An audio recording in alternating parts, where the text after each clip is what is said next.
क्या हाल है सभी के? कैसे हैं आप सब? आप सभी का एक बार फिर से स्वागत है अधिविका एजुकेशन हब पर। जैसा कि ये सीरीज जो आपका आने वाला था, तांडव सीरीज, जो ये बहुत पहले हमारी तरफ से अनाउंसमेंट हुई थी इसकी, बट थोड़ा सा लेट हुआ। तो लेट होने के साथ साथ आपको इसका फायदा भी मिलेगा कि जो आपका यूपी पुलिस कांस्टेबल का जो परीक्षा आपका अगस्त मंथ में होने वाला है, कहीं ना कहीं ये सीरीज आपके यूपी पुलिस के लिए ही उतना इंपॉर्टेंट हो जाता है जितना ये एसएससी सीजीएल और स्टेनो और एमटीएस के लिए इंपॉर्टेंट है। तो आइए इस सीरीज को स्टार्ट करते हैं। और अगर आप हमारे चैनल पर नए हैं तो सबसे पहले इस चैनल को सब्सक्राइब कर लीजिए। साथ ही साथ हम लोगों ने क्या शुरू किया है कि जो भी इंपॉर्टेंट क्वेश्चन रील्स के फॉर्म में, शॉर्ट्स के फॉर्म में डाल सकते हैं, उसको हम डालने की कोशिश कर रहे हैं ताकि आप 2-4 मिनट में ही काफ़ी चीज़ों का रिवीजन अच्छे से कर लें। तो आइए इस वीडियो को स्टार्ट करते हैं। और सबसे पहले जीके जीएस का तांडव जो आज, और एक धमाकेदार, और इसमें टोटल 5000 प्रश्नों को हम आप तक पहुंचाने की कोशिश करेंगे। साथ ही साथ जो वो प्रश्न होंगे वो इतने ज़्यादा इंपॉर्टेंट होंगे और प्रीवियस ईयर से रिलेटेड होंगे कि कहीं ना कहीं वो आपको एग्जाम में आपकी पूरी मदद करने वाले हैं। तो आइए इस वीडियो को स्टार्ट करते हैं। इतिहास, संविधान, विज्ञान, भूगोल, अर्थशास्त्र, कंप्यूटर यानी कि साइंस, और हिस्ट्री, पॉलिटिक्स, जो भी चीज़ें आपकी हैं सब कहीं ना कहीं कवर होंगी इस वीडियो में। जितने भी क्वेश्चन होंगे सारे सब्जेक्ट से उठाए जाएंगे और सारे मोस्ट इंपॉर्टेंट क्वेश्चन होंगे।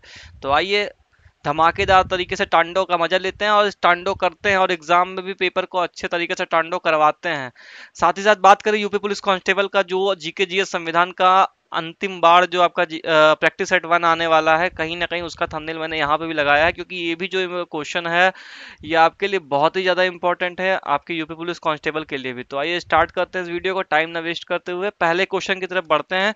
बिहार जलप्रपात किस नदी पर स्थित है? बिहार जलप्रपात किस नदी पर स्थित है? तो टोंस नदी, नर्मदा नदी, महानदी या शरावती नदी। बात करें अगर हम बिहार जलप्रपात की, आपका जो क्वेश्चन आपकी स्क्रीन पे दिख रहा है बिहार जलप्रपात, अगर हम सही जवाब की बात करते हैं दोस्तों, तो कहीं ना कहीं टोंस नदी जो आपका है वो आपका राइट आंसर हो जाएगा। अगले तरफ, अगले क्वेश्चन की तरफ बढ़े, जल्दी जल्दी से फटाफट चीजों को क्लियर करते हुए चलिए।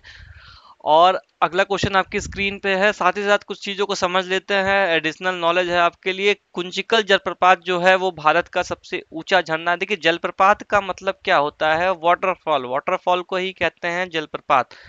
ये जो कुंचिकल जलप्रपात है आपका, ये आपका सबसे ऊंचा जलप्रपात है, भारत का सबसे ऊंचा जलप्रपात है भारत का।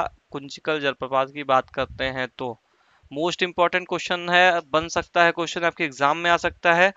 या कर्नाटक के सिगोमा जिले में स्थित है। देखिए, जलप्रपात इंपॉर्टेंट, साथ ही साथ वो कहाँ पे स्थित है ये इंपॉर्टेंट है, और साथ ही साथ किस नदी पर स्थित है ये इंपॉर्टेंट है। तो इस चीज को अच्छे से समझ लीजिए कि जलप्रपात की बात करें, कौन सा जलप्रपात सबसे ऊंचा है,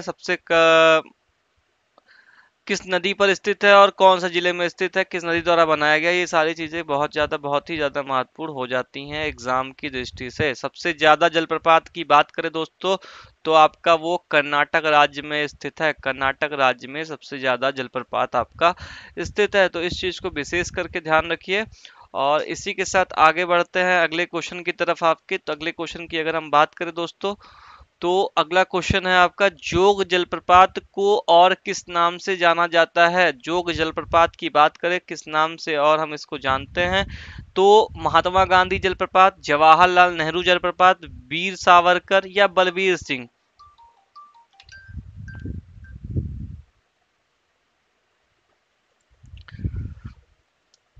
बात करते हैं तो सही जवाब की तरफ अगर हम बढ़ें तो सही जवाब आपका हो जाएगा जो महात्मा गांधी जलप्रपात है दोस्तों। जोग जलप्रपात उसी को कहा गया है, महात्मा गांधी जलप्रपात की अगर हम बात करते हैं, आपके जो महात्मा गांधी जलप्रपात आपका है जोग जलप्रपात, इसी का नाम, दूसरा नाम है। जवाहरलाल नेहरू, वीर सावरकर, बलबीर सिंह, ये तीनों नहीं होंगे। तो जो महात्मा गांधी है आपके जलप्रपात है, इसको जोग जलप्रपात के नाम से, महात्मा गांधी के नाम पर भी इसको जाना जाता है। अगले क्वेश्चन की तरफ बढ़े, फटाफट चीजों को सॉल्व करते हुए चलिए एडिशनल नॉलेज की तरफ बढ़ते हैं। ये आपके लिए एक्स्ट्रा नॉलेज है।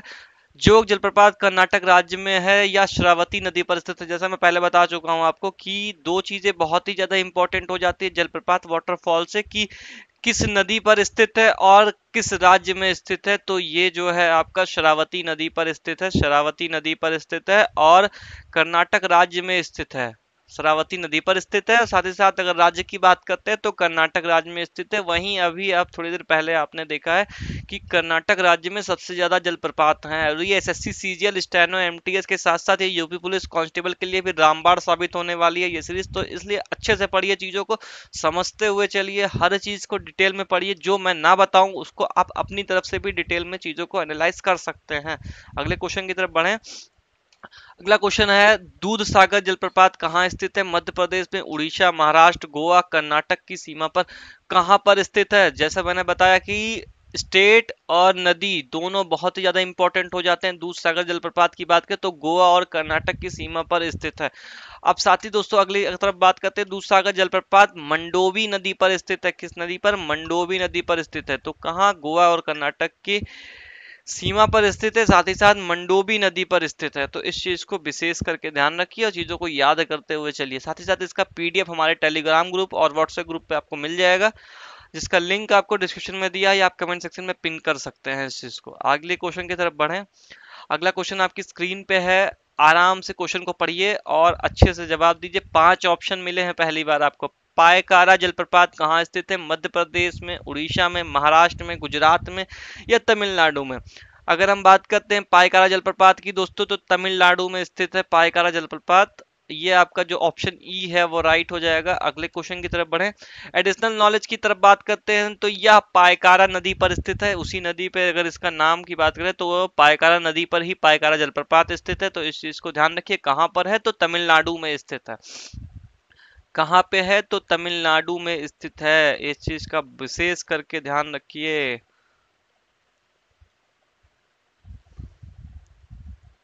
अगले क्वेश्चन की तरफ बढ़ें। अगला क्वेश्चन आपकी स्क्रीन पे है। हाँ, बात कर लेते हैं एसएससी एमटेक 2024 का जीके जीएस का, जो ये मानव विज्ञान का जो आपका क्लास 2 हो चुका है, ये शायद पहले से अपलोडेड है। अगर आप ना देखें तो बहुत ही ज्यादा महत्वपूर्ण क्वेश्चन इस सीरीज वीडियो में आपको देखने को मिलेंगे। तो पहले आप ये वीडियो देखिए, जो भी एसएससी एमटेक 2024 का एग्जाम देना चाहते हैं।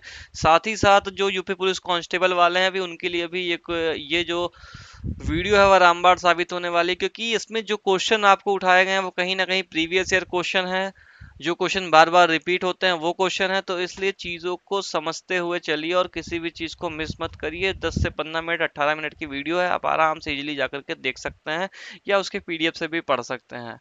अगले क्वेश्चन की तरफ बढ़े। वर्तमान में लोकसभा सदस्य, देखिए सर, देखिए यहीं से आपका जो है वो सब्जेक्ट चेंज हो गया। अभी तक बात हो रही थी वाटरफॉल की, अब बात होती है लोकसभा सदस्यों की। प्रभावी संख्या कितनी है? वर्तमान में बात करें तो 552 है प्रभावी संख्या इस समय लोकसभा में। अगर हम बात करते हैं वर्तमान में लोकसभा के कितने सदस्यों को राज्य की जनता सीधे निर्वाचित करती है, तो भैया क्या होगा सही जवाब? बताना मुझे जरा इसका। 540, 545, 548 या 530? सही जवाब की अगर हम बात करें तो आपका सही जवाब क्या होगा? जल्दी से कमेंट सेक्शन में भाई बता दो क्या होगा सही जवाब आपका। तो आपका जो सही जवाब है दोस्तों, 530 जो है वो जनता सीधे निर्वाचित करती है। तो इस चीज को ध्यान रखिएगा। अगले क्वेश्चन की तरफ बढ़ते हैं। शरीर की सबसे बड़ी ग्रंथि, देखिए साइंस का क्वेश्चन आ गया आपके सामने। साइंस का क्वेश्चन है, शरीर की सबसे बड़ी ग्रंथि कौन सी है? लार ग्रंथि, थायराइड ग्रंथि, यकृत या आमाशय? तो यकृत जो है आपका सबसे बड़ी ग्रंथि है। बचपन से इस चीज को पढ़ते हुए आप लोग आ रहे हैं। अगले क्वेश्चन की तरफ बढ़ते हैं। साथ ही साथ साइंस का वेटेज बहुत ज्यादा है, हल्के में मत लीजिए। एसएससी का एग्जाम कहीं ना कहीं जीके जीएस में अच्छे क्वेश्चन साइंस के पूछे जाते हैं।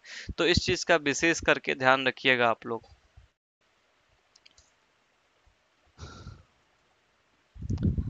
अगला क्वेश्चन है, भारत की निर्गमीकृत बंदरगाह कौन सा है जिसको बनाया गया है? तो कोचीन, मंगोल, उड़ीसा या कांडला? सही जवाब की बात करें तो भैया आपका जो उड़ीसा है उसमें भारत का निगमीकृत बंदरगाह आपका बना हुआ है। अगले क्वेश्चन की तरफ बढ़े। भारत का कौन सा बंदरगाह ज्वारीय है? तो कोचीन, मंगलौर, ओडिशा या कांडला? तो आपका जो कांडला बंदरगाह है वह ज्वारीय है। इस चीज को ध्यान रखिएगा, ये भी क्वेश्चन आया हुआ है आपके एग्जाम में। नेक्स्ट है आपका, भारत का सबसे बड़ा सबसे गहरा बंदरगाह कौन सा है? तो विशाखापट्टनम बंदरगाह, गंगावरम बंदरगाह या आंध्र प्रदेश या ओखा बंदरगाह? पारदीप बंदरगाह ऑप्शन डी आपका है। अगर सही जवाब की बात करें तो गंगावरम बंदरगाह जो आपका आंध्र प्रदेश में है वो आपका सबसे गहरा बंदरगाह है। ये चीज ध्यान रखिएगा। ब्लैक हिल, ग्रीन हिल तथा ब्लू हिल पहाड़ियाँ किस देश में स्थित हैं? भारत में, न्यूजीलैंड में, संयुक्त राज्य अमेरिका में या चीन में? अगर हम बात करते हैं ब्लैक हिल, ग्रीन हिल तथा ब्लू हिल की, तो ये आपका संयुक्त राज्य अमेरिका में, यूनाइटेड स्टेट में वहां पे स्थित है। इस चीज का विशेष करके आप ध्यान रखिएगा। अगला क्वेश्चन है, उकाई परियोजना किस नदी पर स्थित है? चंबल पर, चिनाब पर, ताप्ती नदी पर या झेलम नदी पर? देखिए जितनी भी परियोजना है सब सभी आपके एग्जाम की दृष्टि से बहुत ही ज्यादा महत्वपूर्ण है, तो इस चीज को विशेष करके ध्यान रखिएगा। तो उकाई परियोजना की बात करें तो ताप्ती नदी पर स्थित है।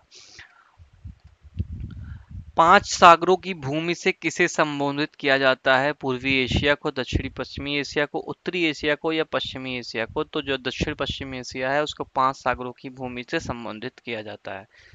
अगले क्वेश्चन की तरफ बढ़ जाओ फटाफट तरीके से। तो निम्नलिखित में से सबसे बड़ा द्वीप कौन सा है? बोनिया, मेडास्कर या यून यूगिनी या सुमात्रा? तो जो आपका मेडास्कर है ये आपका सबसे बड़ा द्वीप स्थित है। ठीक है, अगले क्वेश्चन की तरफ बढ़े। पानियाल व इरूला जनजातियां किस राज्य में निवास करती हैं? तो असम में, पश्चिम बंगाल में, केरल में या तमिलनाडु में? तो बात करें दोस्तों तो केरल में पनियाल या इरूला जनजातियां आपकी जो है वो निवास करती हैं। शिशु मृत्यु दर किस वर्ष से कम उम्र के बच्चों की मृत्यु होती है? शिशु मृत्यु दर जो होता है वो किस वर्ष से कम बच्चों की मृत्यु का गणना मतलब कहते हैं उस चीज को। तो करें तो 1 ईयर, 1 साल से जो कम के बच्चों की मृत्यु होती है उसमें शिशु मृत्यु दर उसी से निर्धारित किया जाता है। कौन सा क्षेत्र मौसमी बेरोजगारी की समस्या का सामना करता है? तो एग्रीकल्चर, सर्विस सेक्टर, ट्रेड या आईटी सेक्टर? देखिए एलिमिनेशन, सर्विस सेक्टर नहीं, ट्रेड नहीं, आईटी सेक्टर नहीं, एग्रीकल्चर जो होगा वो मौसमी बेरोजगारी से कहीं ना कहीं इस समस्या का मुख्य है। अगले क्वेश्चन की तरफ बढ़ें। भारत में कागजी नोट मुद्रा को जारी करने का पूर्ण अधिकार किसके पास है? सरकारी बैंक को, बैंक ऑफ इंडिया को, वित्त आयोग को या रिजर्व बैंक को? तो रिजर्व बैंक को जो है वो कागजी नोट, और अगर हम बात करते हैं सिक्कों का तो वो कहीं ना कहीं फाइनेंशियल मिनिस्ट्री को इस चीज का अधिकार प्राप्त होता है। अगले क्वेश्चन की तरफ बढ़ें। जनसंख्या वृद्धि से आर्थिक विकास की गति सामान्य रहती है, तीव्र हो जाती है, मंद हो जाती है, कुछ भी नहीं होती? भैया देखो जनसंख्या बढ़ेगी तो आर्थिक विकास कहीं ना कहीं आपका घटेगा, इस चीज को ध्यान रखिएगा। मांग बढ़ेगी तो कीमत भी बढ़ेगी, मांग घटेगी तो कीमत भी घट जाएगी। देखिए इस चीज को समझिए कैसे, आपको क्या है कि अगर मान लीजिए आज के टाइम पे एक फॉर्च्यूनर गाड़ी 50 लाख रुपए की आ रही है, अगर उसकी मांग बढ़ गई मतलब प्रोडक्शन कम है, मांग उसकी ज्यादा है, तो वो 50 लाख 70 लाख होने में देर नहीं लगेगा। और अगर उस फॉर्च्यूनर को कोई लेने वाला ही नहीं है तो वो शायद 50 लाख से नीचे भी हो जाएगी। तो भैया मांग बढ़ेगी तो कीमत बढ़ेगी, मांग घटेगी तो कीमत घटेगी। ये इकोनॉमिक्स का बहुत ही महत्वपूर्ण फंडा है। जनसंख्या बढ़ेगी तो आर्थिक विकास की गति धीमी हो जाएगी, क्योंकि जनसंख्या बढ़ जाएगी, खर्चे बढ़ जाएंगे। तो बस इस चीज को ध्यान रखिए और आगे बढ़ता है। आर्थिक विकास के दृष्टिकोण से भारत की गिनती होती है पिछले रास्तों में विकसित। देखिए तीन तरीके की चीज होती है कि या तो एकदम नीचे, या विकासशील हो चुके हो, या विकसित हो गए हो। तो विकासशील के राष्ट्र के रूप में अभी गिनती होती है, अभी विकसित नहीं कह सकते हैं भारत को।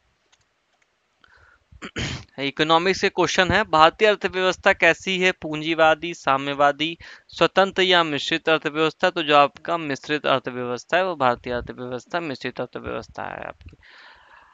किस इस्पात संयंत्र की स्थापना छत्तीसगढ़ के दुर्ग जिले में रूसी सहयोग से की गई थी? रूस की सहायता से 1959 में इसका उत्पादन शुरू हुआ। और कहाँ पे? छत्तीसगढ़ में। तो बात करें तो भिलाई जो आपका इस्पात संयंत्र है उसकी स्थापना शुरू होती है। पूंजी के नियमित मूल्य क्षय को समायोजित करने के क्रम में किए गए सकल निवेश के मूल्य को क्या कहा जाता है? अवमूल्यन, घाटा, नया निवेश या कर्जा? तो जो है डिप्रिसिएशन जो है आपका अवमूल्यन कहा जाता है एक तरीके से। अगले क्वेश्चन की तरफ बढ़े। भारत में ग्रामीण परिवारों के लिए ऋण का मुख्य अनौपचारिक स्रोत कौन सा है? तो ये जो मनी लॉन्डर्स होते हैं ना, ये लैंडलॉर्ड्स होते हैं, यही होते हैं भैया मनी लैंडर्स जो होते हैं। ये ग्रामीण क्षेत्रों में ऋण के सबसे प्रमुख साधन यही होते हैं, इन्हीं से आप ऋण लेते हैं, जिसको कहते हैं ना एक तरीके से महाजन। ठीक। ये था आपका तांडव सीरीज। इसमें कुछ जो भी महत्वपूर्ण 50 से 60 क्वेश्चन थे मैंने आपको करवाए, साथ ही साथ उसके इम्पोर्टेंट फैक्ट भी आपको बताए। ये सीरीज आपकी एग्जाम तक चलेगी और लगभग 5,000 प्रश्नों को पूरा करने की हमारा हमारा प्रयास रहेगा। साथ ही साथ जो यूपी पुलिस कांस्टेबल का प्रैक्टिस सेट आ रहा है उसको जरूर देखिए, वो सबके लिए इंपॉर्टेंट है, चाहे वो एस एस सी सी जी एल हो, स्टेनो हो, या एम टी एस हो, या यूपी पुलिस हो। कहीं ना कहीं हर एग्जाम में लगभग लगभग मिलते जुलते हूबहू क्वेश्चन पूछे जाते हैं। Thanks for watching guys. अगर ये वीडियो आपको पसंद आई हो तो इस वीडियो को लाइक शेयर और दबा के सब शेयर करो, ताकि यह उन तक पहुंचे जिसको सच में इस चीज़ों की नीड होती है, जो वहां तक नहीं पहुंच पाते हैं, उन तक सही चीज़ है। और पढ़ते रहिए, किसी से भी पढ़िए, बट पेपर को अपने क्वालिफाई करिए।